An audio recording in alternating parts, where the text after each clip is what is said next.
At this full moon, we will experience a mix of very different energies.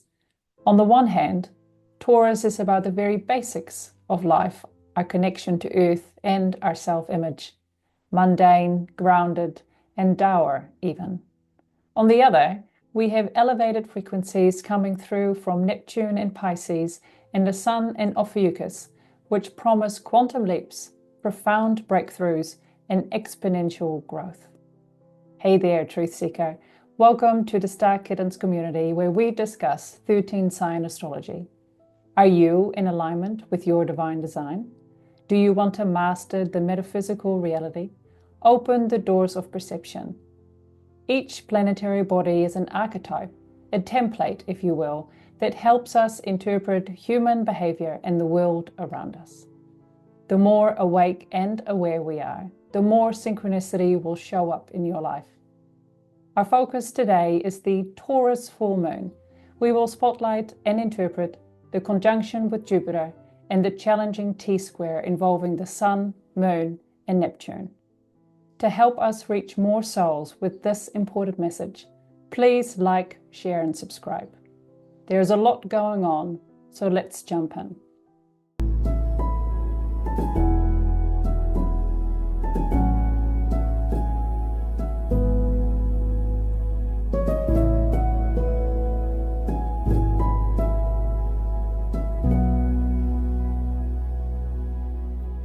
Kia ora, David. Kia ora. Before we go into anything, I just want to thank our audience and subscribers for giving us so much love for the last video. I feel that the more we talk about Ophiuchus, the more and more people will be listening to us, which is just very exciting. Yeah, couldn't agree more. And we get to talk about Ophiuchus again today because at this full moon, the sun is sitting at 15 degrees Ophiuchus, and the moon is still in Taurus at 30 degrees. What is the summary for today? I think actually the sun will still be in Ophiuchus at the next new moon as well. I think I was feeling that may be the case. But so it might be 3 times. No, No. it isn't. Okay, cool. Anyway, the Taurus energy represents our physicality and our raw resources, what many would call money and possessions. And with the moon energy mixing with Taurus, or the moon in Taurus, we're talking about our emotional experience of our bodies and our self-image. And the physiological and psychological need for food, shelter, and clothing. In other words, the material world. Ophiuchus' sun, which is sitting opposite, raises our awareness about any lack or dysfunction or distortion we may have in these areas in our pursuit of physiological and psychological needs for food, shelter, and clothing in the material world. And the sun in Ophiuchus will also bring to our awareness where we may be functioning with a poverty mindset in the areas of resources. And on a very practical level, Taurus, each of the astrological symbols or signs corresponds to parts of the body, and the Taurus correspondences with the physical body are to do with the neck, the throat, the vocal cords, the tonsils, and the thyroid. So we could be looking at physical pain in those areas. Jupiter's influence, of course, amplifies and intensifies our experiences. In this case, these will be physical experiences, dysfunction, pain relating to food, shelter, clothing, or money and possessions. On the other side, Jupiter could also amplify and bring us abundance, expansion, and growth. It really is all about our mindset. The T-square to Neptune, there's a couple of aspects to this. One is the physical euphoria and the delusion and overconfidence when it comes to resources, and we'll touch on that. There's a lot of that going on in the world right now, especially in markets, which is, of course, about resources. On the other side, that T squared in Neptune could represent dissolution, renewal, and transformation of our physical pain in the areas of our pain, neck, throat, vocal cords, tonsils, or thyroid, the domain of Taurus in the physical world, and any renewal or transformation that may need to be going on or may need to be triggered or started or commenced or accelerated with respect to our mindset towards abundance and material possessions and accumulation as well. So there's some dichotomies here at this full moon. There's two sides very much to it. There's some polarities. There's very much an experience of negative and positive, and we'll go more into that as we talk about each of the aspects in a bit more depth. Thank you. And yeah, just for people listening, the sun in Ophiuchus, the moon being opposite in Taurus, and a T-square is where there is that triangle with Neptune at the top, and Neptune is still sitting in Pisces, so in its home sign. But we'll start off with diving more into this Taurus energy with the full moon being there. Yeah, as I mentioned really at the outset, Taurus moon. So the moon is the emotional experience of Taurus, and Taurus is very much about the physical world. And Taurus also represents in the astrological mosaic our management of resources, and typically that is considered to be money and possessions. But the moon brings a slightly more nuanced aspect to that as well, because the moon represents our soul memories, and that is unconscious patterns and responses that we may have when it comes to resources in our physical body. These could be irrational and deep-seated reactions to either resources or our physical experience of life. A good place to start with Taurus is Maslow's hierarchy, which many of you would have heard of. And Taurus is really sitting at the physical foundation, at the very bottom of that hierarchy of needs. So we're talking about food, shelter, clothing, rest, or those physiological needs that allow us to experience life to its fullest. Of course, if we're not grounded with food in our bellies or roof over our head or clothes or rest, if those physiological needs are not met, we're not in a good place to experience connection with others, to experience love and belonging, to experience and build on our self-esteem, or to even work on ourselves spiritually. So really the physical needs right at that bottom of that Maslow's hierarchy are what we're talking about here. And these also include the psychological needs for safety, for security, for stability, and freedom from fear. That's what Taurean energy is about on an emotional level. Now, there's another area that is helpful for us to understand and interpret Taurus as well, and it's the chakra system. Now, whether we believe or don't believe, there's some information there that's helpful for this analysis and this interpretation. Taurus, in my view, having looked into the chakra system and overlaying it with the astrological system, really is a mixture of the red chakra, the Muladhara or the root chakra, which is about grounding and our base energy and our connection with Gaia and Mother Earth through our feet. And the sacral or Svadhisthana, the orange energy, so that mix of the red and the orange are those first two chakra systems or energy centers. The sacral, of course, relating to sensuality, creativity, passion, and sexuality, all of which is often attributed to Taurus. The spirit animal, which most people will be aware of, is probably the most common spirit animal apart from the Aries ram and maybe this Capricorn goat. But the spirit animal for Taurus is, of course, the bull. And I was having a look and doing some research and jotted down a few things that spirit animal represents. It can represent strength. It can represent fertility and abundance. It can represent patience and determination and focus. can also represent reliability, a sense of protection.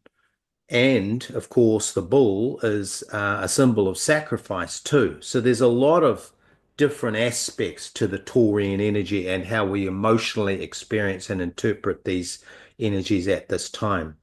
Bulls, of course, are said to represent good luck and fortune, i.e., the term bull market. And this also relates to, of course, our mindset, our attitudes, and our beliefs around our bodies, because Taurus is earth, and therefore it's a physical experience in this case of our bodies, and our possessions, and how we see that, how we've accumulated them, and our desire for more, or in some cases, less. And I find it so fascinating. You and I, we've spoken with people that in the 12 sign system, their sun is in Gemini. And in the Western part of the world, Gemini is really seen as this really fun, joyous zodiac sign. But if you really dive into it more, Gemini can be quite tricky to deal with and has quite a dark side. But people are so fascinated with the only the fun part that they don't want to let go of that and they don't want to embrace Taurus. Whereas for me, the thought of Taurus, that connection with Earth, being the guardian is Venus. I see so much beautiful energy with that Taurian energy. My North Node is in Taurus, your rising sign. That, people, if you were to embrace the true essence of your being at this lifetime, don't have those really strong prejudices about certain signs, really dive into all aspects of it. And for me, Taurus is, again, I love that Taurus energy. So thank you for highlighting, especially, the focus and the reliability. It's not just stubborn, although we have one person in this house that very much embraces the stubbornness of Taurus. But I think as she grows up, it might help her more with the focus. So yes, embrace the Taurian in you is what I say. Thank you.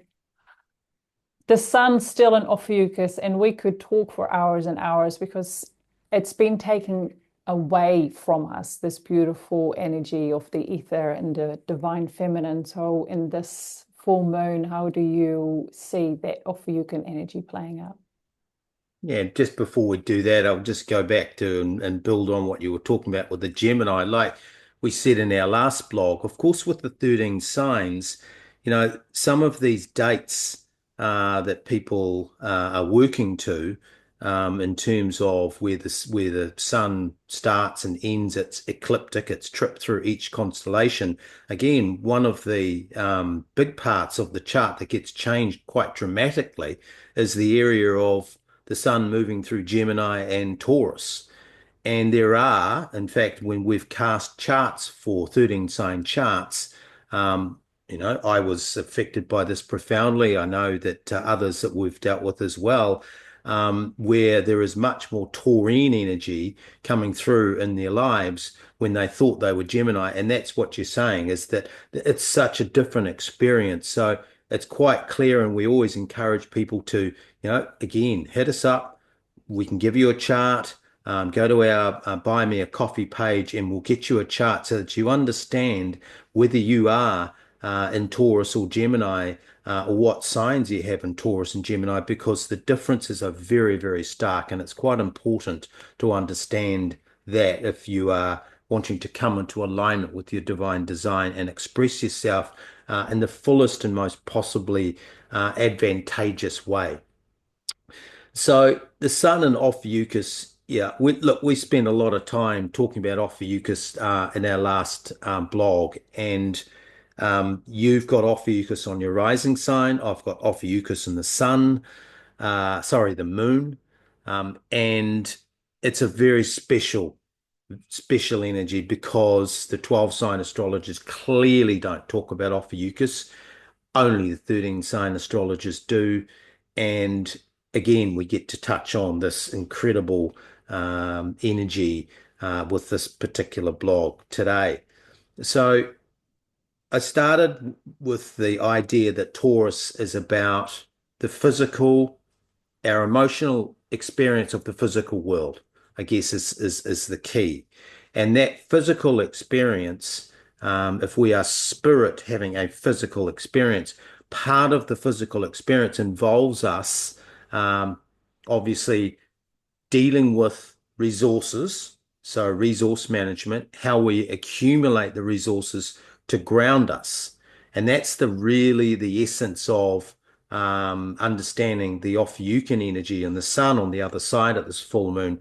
If we are um, not grounded, if we are operating without that sure-footedness of the bull, if we don't have our food, shelter, clothing all sorted out, it's very difficult to, as I said in the opening, it's very difficult to connect with others, to experience really fulfilling relationships with our families, with our friends, with our communities. And it's particularly difficult if you're worried about accumulating enough resources to ground yourself.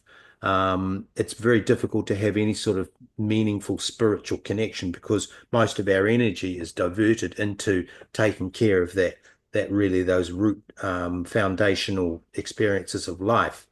So the sun in Ophiuchus, therefore, asks us, where are we in emotional discontent about the physical world? Where are we experiencing discontent about our bodies, our resources, and our physical experiences? The sun in Ophiuchus asks us, are we listening to our body? Taurus is the physical experience, it's the physical body. Are we listening to our body and its signals? How are we navigating the idea of self-love and acceptance of our physical reality? In what way and how much and to what extent are we connected to Mother Earth, both her abundance and her pain? There's no doubt that Mother Earth is in pain.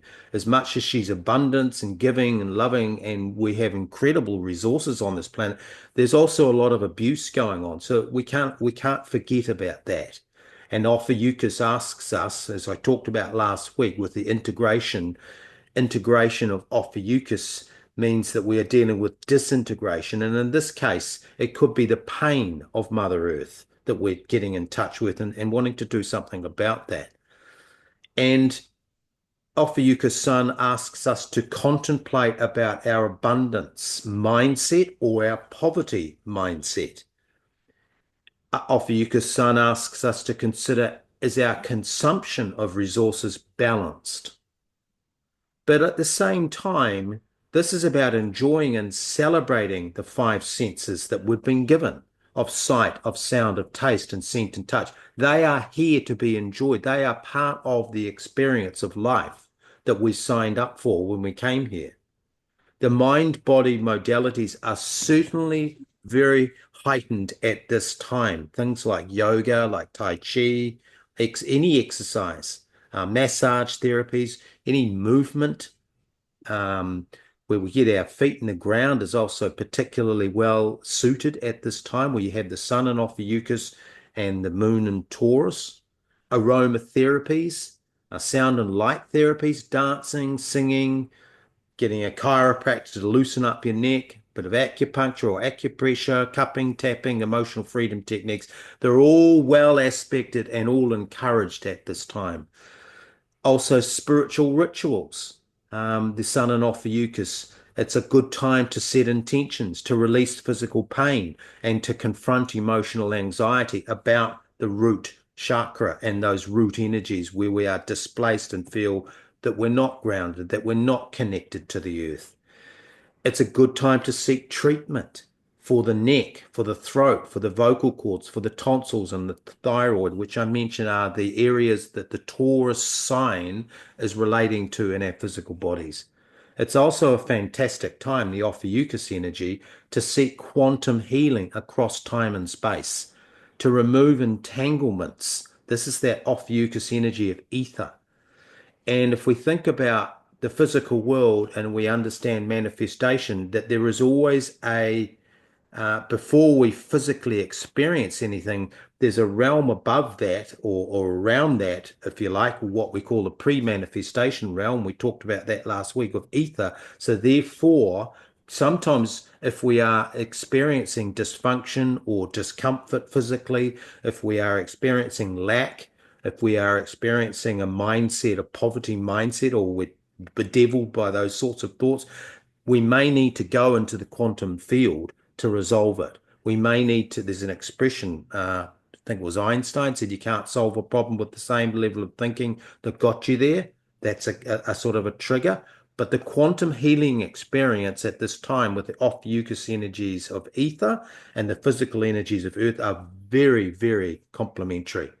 And because the quantum moves across time and space, and you can remove entanglements, entities, spiritual encumbrances, past life trauma that may be booming through time, that is literally lodged in our bodies and manifesting in our DNA. All of that is on the table, and there's a lot covered there with the moon in Taurus and the sun in Ophiuchus.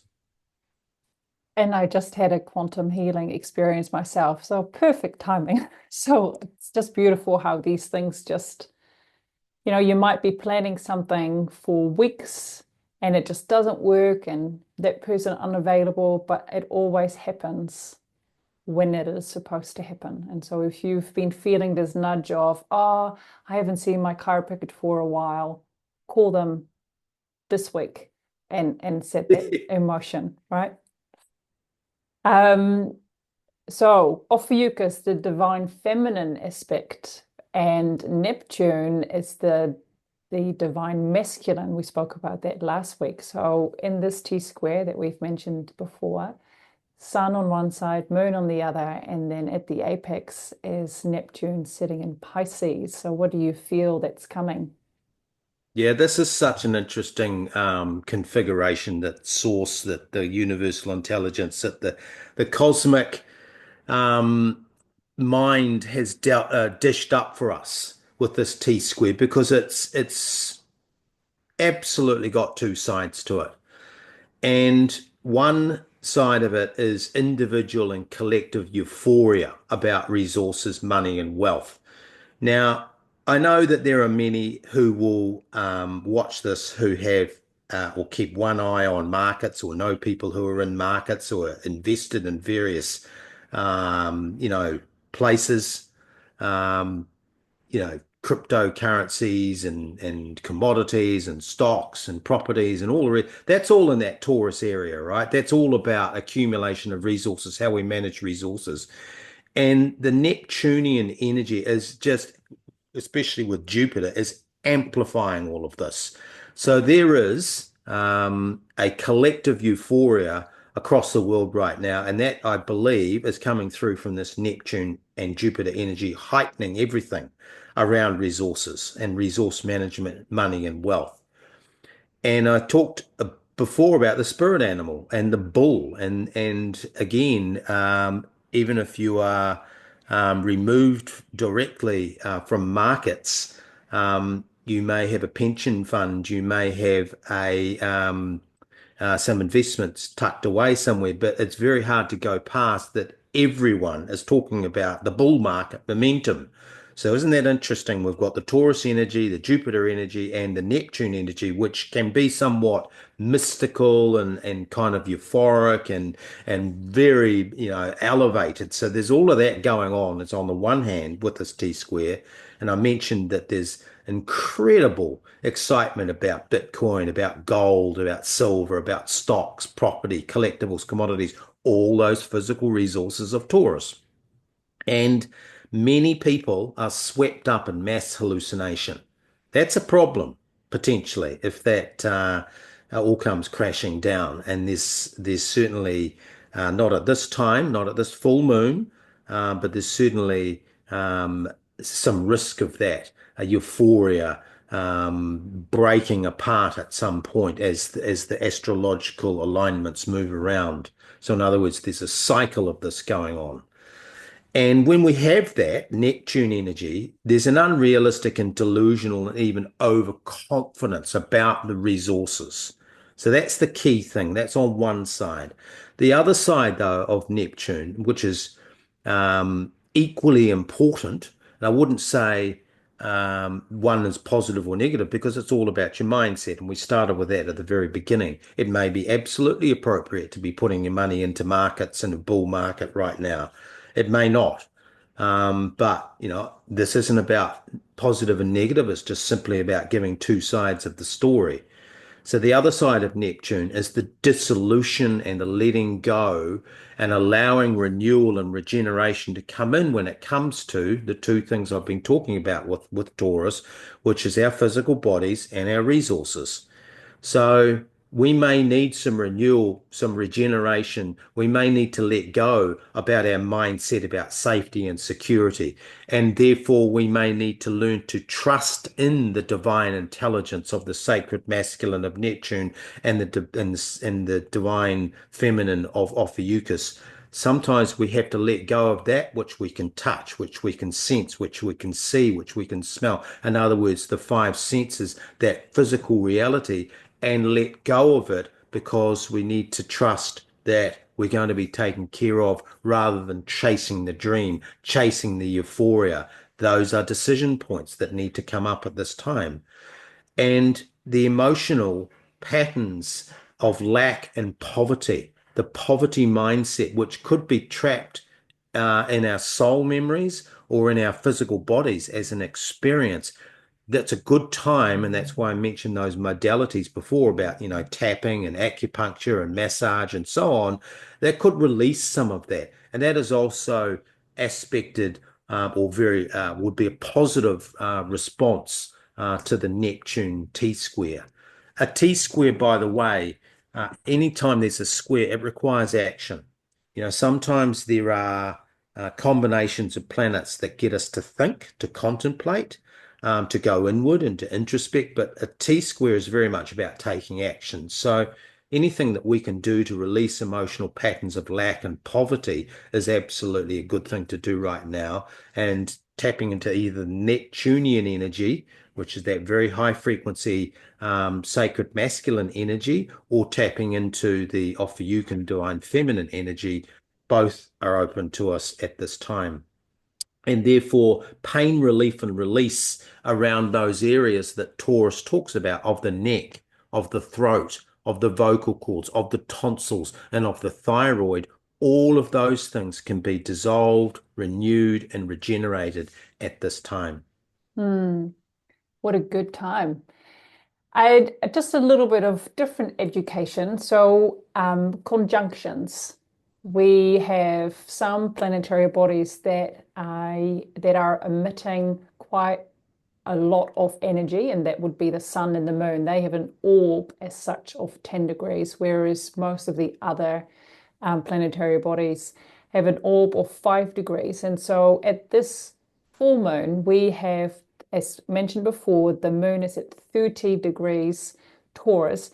And Jupiter, people might be looking at the chart going, oh, but Jupiter is so far away. It's at 21, so there's 9 degrees difference or separation as such between Jupiter and the moon. But because the moon has an orb of 10 degrees, we still classify those two planetary bodies to be conjunct, right? And so Jupiter being really very much expanding that Taurean energy of the moon, feeling it in our body is amplified at this time. So don't wait around. Make the most of it now, because this could be just that perfect moment that your body's been waiting for to release that with having that extra hand from Jupiter, right? Yeah, absolutely. Yeah. So how would you summarize all these amazing energies, and how, it's towards the end of the year, this could be a good time to start something new or really let go of certain things. So what is your takeaway message for this full moon? Well, I guess the first takeaway is about timing and taking advantage of these benevolent opportunities. They're windows of opportunity, they're portals, if you like. And they don't always, they open and they close, and because that's how life works. There are cycles involved. And, you and I did a really powerful ritual at the time of the new moon in Ophiuchus. The next time that that comes up is 12 months away. And we believe that, you get about 1, 2, or maybe 3 days either side of something like a new moon in Ophiuchus or a full moon in Ophiuchus as well, where the energies are particularly potent and favorable. When you have the combination of the divine feminine Ophiuchus and the sacred masculine in Neptune, that's rare. And it's heightened and amplified because Neptune itself is in his home sign.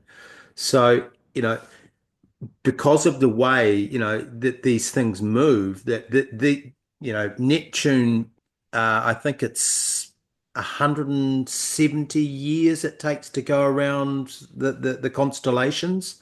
It's the second slowest, behind Pluto, which is about 247, 248. Someone pulled us up one time and said, oh, it's not exactly 250, but we round it up, yeah.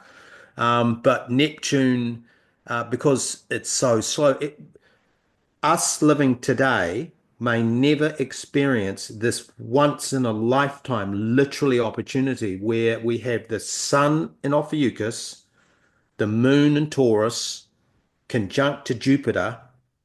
That won't happen again for a few years. And then this T square up to Neptune in Pisces, that may never happen again. So therefore, one of the key messages is timing, and be aware that there's only a small window of opportunity sometimes to go and do that healing modality, like you said, to go and do that quantum um, release, because it's highly amplified at this time with the Jupiter energy. If you wait a week, if you procrastinate, or do it next month, or do it next year, the opportunities to have those tailwinds behind us have disappeared. So that's the key thing, is about the timing of this. And it is a really, really good time to be making some practical moves around releasing physical traumas, emotional blockages, and quantum entanglements as well. Now, in addition to that, if we go back to the very beginning, in one sense, this is very simple. Taurus is very simple energy to understand because it's about our roots and foundations. And we are spirit having a human experience. That's what we believe. And so, therefore, on the very mundane level, this is about our connection with Mother Earth, who provides for us. And it's about understanding the Ophiuchian energy, is about understanding both sides of the abundance and the pain that Mother Earth is in. And that's transmitting and coming through. I mean, if we draw from the Earth's resources, we are both drawing from her abundance, but energetically, we're also experiencing her pain. And that's the abuse and the overconsumption that's going on the planet. So we can't ignore that. Um, we need to be aware of our consumption and our patterns and our management of resources. And as I've just mentioned about the timing, it is a fantastic time to seek treatment for physical ailments relating to the Taurean energies that are linked to the neck, the throat, the vocal cords, the tonsils, and the thyroid. And if we are believers in the quantum, it's a great time to seek quantum healing, because we've got the energies of the ether, and the field and the unseen realms are gathered to help us. But we have to ask. These things don't just it's not like a spontaneous, miraculous thing. We actually have to be engaged. The square is asking us to be consciously engaged with these energies, not just sit back in kumbaya and meditation and think it's just going. We need to actually consciously make some moves and set some intentions and be clear about, I'm going to release this emotion. And I mean, you do those therapies where you use your pendulum and you can isolate. Well, that was related to the ages of 5 to 7, or it was this or that on the neck thing. There are so many modalities that are open, that are highly, highly amplified at this time, that are really good for us. But finally, and I don't like to end with a negative, but got to say this, that there is a warning coming through here about overconfidence and hubris and delusion when it comes to money and positions. There are people on this planet right now that are staking everything because of certain political decisions and things that have gone on, and other their perceptions of markets are just, this is this Neptune energy about resources, and this is the shadow side of it. So if you're in that boat, just be wary.